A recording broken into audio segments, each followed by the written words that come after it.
السلام البنات، كي دايرين؟ لاباس عليكم؟ كنتمنى تكونوا بخير وعلى خير. كيف ما كتشوفوا معايا هنايا عندي كاس الماء ونص كاس ديال الخزامه ومعاه 4 دروس ديال الثومه مع صغار. هما نورمالمون كانوا كبار كديري غير 3. عندي هنا كاس ديال زيت العود الحره يعني مطحونه على اليد. هاد الوصفه هذه بالنسبه لي عندهم الكحبه، بالنسبه للوليدات ولا الصغار ولا الكبار انا كنستعملها لولدي.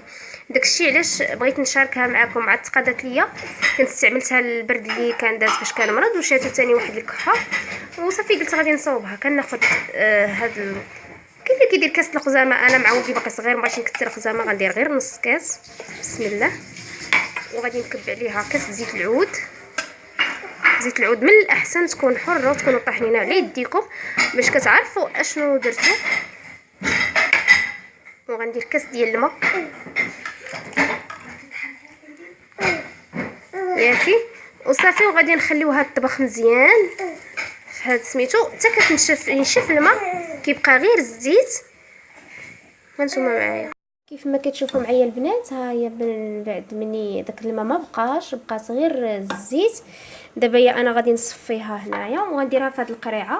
كتاخذوا شي قرعه هكايا ديال شي سيرو كان عندكم، كتغسلوها مزيان وتنشفوها. انا هذه الشي راه كان فيها الزيت، كنت ديجا استعملته لولدي، وكتحليوه بشويه ديال العسل. انا دابا دايره شويه ديال العسل هنايا. دابا انا غنصفي. بسم الله.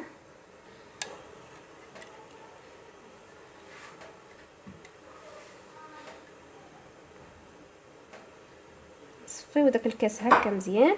وهذوك الريوس ديال الثومه كيف ما كتشوفوا معايا راني درتو بقشورو. من بعد غادي نمعسهم، خليه يتسقطر. كيف كتشوفوا هاد الريوس ديال الثومه راه طابوا، غادي نعسهم من بعد. كيف ما كتشوفوا معايا هادو هما الريوس ديال الثومه. نورك عليهم هكا، شتي تحيد ديك القشره، كيبقى داك الثومه بحال هكا. كنورك عليها هكا. صراحه هذا دواء زوين، بحال قلتي شي تاخذ شي سيرو، يعني ملي كيكون ضاربك البرد، يعني شي سيرو ديال الكحبه.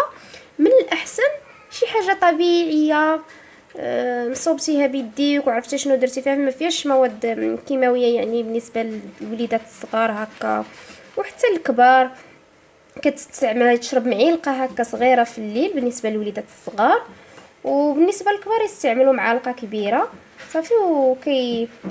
انا كيف شفتوا معايا ها هي زيت الخزامه يعني وتستعملوها الوليدات الصغار والكبار. صراحه انا كتنفعني عوض تشري شي سيرو ولا سميتو. لا هما تستعمل هذه، كتحيد الكحه تستعملها لي انا، تستعمليها مده 5 ايام. تبان لك قبل 5 ايام شي يومين ولا بحال النهار الاول راه كتبان لك في الليل. مثلا ملي كنشربها لولدي في الليل كنرد ليه البال في الليل كيتنقص الكحبه، ما كتبقاش كيف كانت، يعني كيكون بخير الحمد لله. حتى نتوما الصراحه عجبتني هذه الوصفه وكتوافق ليا ولدي، وبغيت نبارطاجيها معكم باش نتوما تستافدوا معايا بها. يعني بالنسبه للنساء اللي عندهم وليدات ولا الكبار ولا الصغار، راه الصراحه هاد الايامات راه كاين الكحبه مع البرد، الجو متقلب، مرة شمس مرة برد مرة شتا، كلشي الناس مراد بالكحبه وضاربهم البردي. والله يجيب الشفاء للجميع. كنتمنى انكم تجربوها، راه غادي تعجبكم.